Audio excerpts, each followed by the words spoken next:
जय जगन्नाथ पिलाମାନେ ଆଜି ଆମର ଆଉ ଏକ ନୂତନ ଭିଡ଼ିଓକୁ ଆପଣମାନଙ୍କୁ ସ୍ୱାଗତ। ଆଜି ଭିଡ଼ିଓରେ ଆମେ ସତ୍ୟବାଦୀ ଯୁଗର ଅନ୍ୟତମ ଶ୍ରେଷ୍ଠ ପ୍ରତିଭାବାନ ବ୍ୟକ୍ତି ନୀଳକଣ୍ଠ ଦାସଙ୍କ ଆଲୋଚନା କରିବା। ପଣ୍ଡିତ ନୀଳକଣ୍ଠ ଦାସ। ତ এই ଭିଡ଼ିଓରେ ନୀଳକଣ୍ଠ ଦାସଙ୍କର ସମଗ୍ର କୃତି ଉପରେ ଆଲୋଚନା କରିବା। ତାଙ୍କର ସାହିତ୍ୟକୁ ଓଡ଼ିଆ ସାହିତ୍ୟକୁ ରହିଥିବା ଅବଦାନ को विभाग को तांकर अवदान रही से कथा आम जाना तांकर व्यक्तिगत जीवन विषय किसी तथ्य जाना। तो चलतु आज भिडटी को आरंभ करवा। भिडटी को शेष पर्यंत देखु भल लगे निश्चित भाव में गोटे लाइक कर दिंतु। तो आरंभ करिया भिडटी को। नीलकंठ दास 1884 मसीहा अगस्ट 5 तारिख दिन पुरी श्रीरामपुर शासन में जन्मग्रहण करते। 1967 मसीहा नवेम्बर 6 तारिख में देहांत होता। तो से थिले सत्यवादी वन विद्यालय जड़े शिक्षक।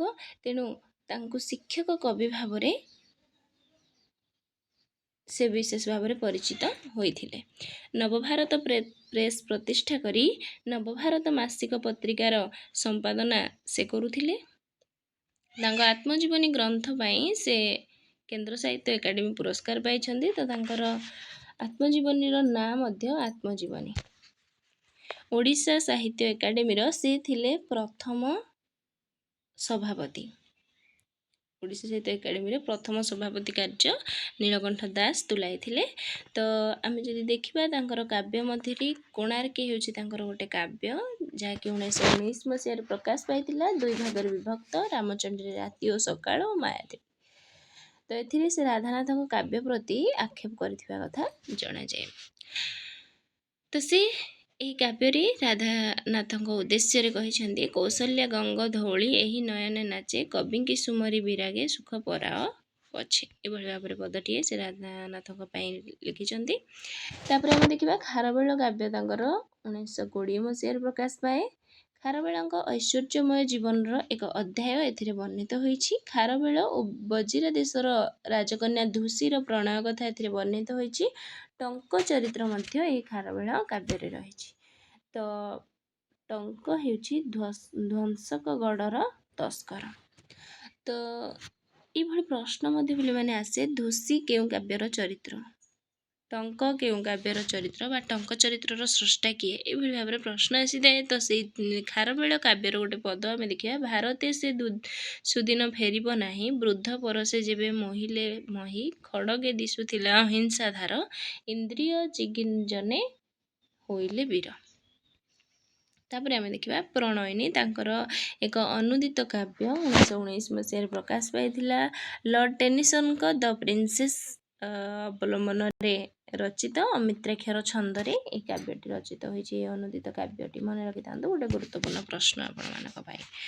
ପରବର୍ତ୍ତୀ ସମୟରେ ଆମେ ଦେଖିବା ଦାସ ନାୟକ ତାଙ୍କର ଆଉ ଏକ ଅନୁଦିତ କାବ୍ୟ। ତ ଏହି କାବ୍ୟଟିକୁ ସେ 1923 ମସିହାରେ ରଚନା କରିଥିଲେ ହଜାରିବାଗ ଜେଲରେ ଥିବା ସମୟରେ। ଲର୍ଡ ଟେନିସନଙ୍କ ଏନ୍ ଆଡେନ ଏହି କାବ୍ୟ ଅନୁସରଣରେ ରଚିତ। ନାୟିକା ଏଥିରେ ମେଲା। ତ ଇଏ ଥିଲା ନୀଳକଣ୍ଠ ଦାସଙ୍କର କାବ୍ୟ କବିତା ପାଇଁ ତାଙ୍କର ଏଇଗୁଡ଼ିକ ଅବଦାନ ରହିଛି। ତାପରେ ଆମେ ଦେଖିବା ପ୍ରବନ୍ଧ। ତ ନୀଳକଣ୍ଠ ଦାସ ଜଣେ ବିଶିଷ୍ଟ ପ୍ରାବନ୍ଧିକ। ସଂସ୍କାରଧର୍ମୀ ରଚନା ବା ସଂସ୍କାରଧର୍ମୀ ପ୍ରବନ୍ଧ ରଚନା କ୍ଷେତ୍ରରେ ସେ ଏକ ସ୍ୱତନ୍ତ୍ର ସ୍ଥାନ ଓଡ଼ିଆ ସାହିତ୍ୟରେ ସୃଷ୍ଟି କରିପାରିଛନ୍ତି। ତ ତାଙ୍କର ପ୍ରବନ୍ଧ ମଧ୍ୟରେ ଆମେ ଦେଖିବା ତାଙ୍କର ପ୍ରଥମ ପ୍ରବନ୍ଧ ହେଉଛି ମହାତ୍ମା ଚନ୍ଦ୍ରଶେଖର ସିଂହ ସାମନ୍ତ। ତାଙ୍କର ଆଉ ଏକ ବହୁତ ଗୁଡ଼ିଏ ପ୍ରବନ୍ଧ ସେ ରଚନା କରିଛନ୍ତି। ଆର୍ଯ୍ୟ ଜୀବନ, ଓଡ଼ିଆ ସାହିତ୍ୟର କ୍ରମ ପରିଣାମ, ସାହିତ୍ୟିକ ପ୍ରବନ୍ଧ ବା ସମାଲୋଚନା ପୁସ୍ତକ, ଜାତୀୟତାର ଭିତ୍ତିଭୂମି, ମୋ ନିଶ ଓ ନିଶ, ଏଇଭଳି ଭାବରେ ଅନେକ ଗୁଡ଼ିଏ ପ୍ରବନ୍ଧ ସେ ରଚନା କରିଛନ୍ତି। ତାପରେ ଆମେ ଦେଖିବା ହେଲ୍ପ ସାହେବଙ୍କ ଅନ୍ ପ୍ରାକ୍ଟିକାଲ ୱିଜଡମ୍ ପ୍ରବନ୍ଧକୁ କର୍ମ, ବିବେକ ଓ ବ୍ୟବହାର ବିଚକ୍ଷଣତା ନାମରେ ସେ ଅନୁବାଦ କରିଥିଲେ। ଗୋଟେ ଗୁରୁତ୍ୱପୂର୍ଣ୍ଣ ପ୍ରଶ୍ନ। ଶିକ୍ଷାର ଭବିଷ୍ୟତ, ଏଭଳି ଭାବରେ ଅନେକ ଗୁଡ଼ିଏ ପ୍ରବନ୍ଧ ସେ ରଚନା କରିଛନ୍ତି। ତ ସେ ଏଇ ସମାଜରେ ଯେଉଁ ପରମ୍ପରା ନାମରେ ଯେଉଁ କୁସଂସ୍କାର ମାଡ଼ି ବସି ସମାଜକୁ ଗ୍ରାସ କରିଛି ତାର ବିରୁଦ୍ଧରେ ସେ ଏଇ ତାଙ୍କର ପ୍ରବନ୍ଧ ଗୁଡ଼ିକ ମାଧ୍ୟମରେ ସ୍ୱର ଉତ୍ତୋଳନ କରିଥିଲେ।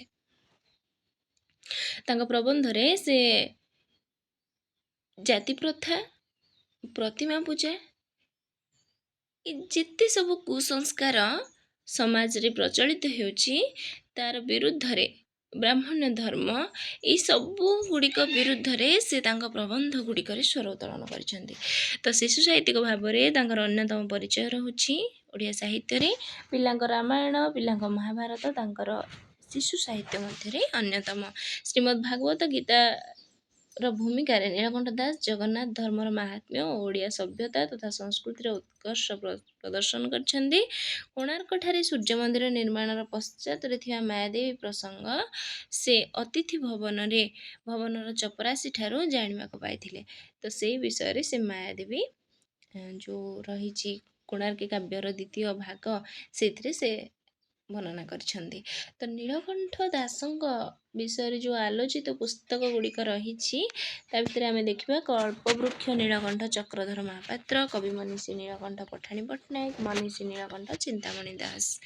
ତ ଏଇଭଳି ଆମେ ଦେଖିଲେ ନୀଳକଣ୍ଠ ଦାସଙ୍କ ଉପରେ କେତେକ ତଥ୍ୟ, ଯାହାକି ପରୀକ୍ଷା ପାଇଁ ଆପଣମାନଙ୍କ ପାଇଁ ନିଶ୍ଚିନ୍ତ ଭାବରେ ଉପାଦେୟ ହେବ।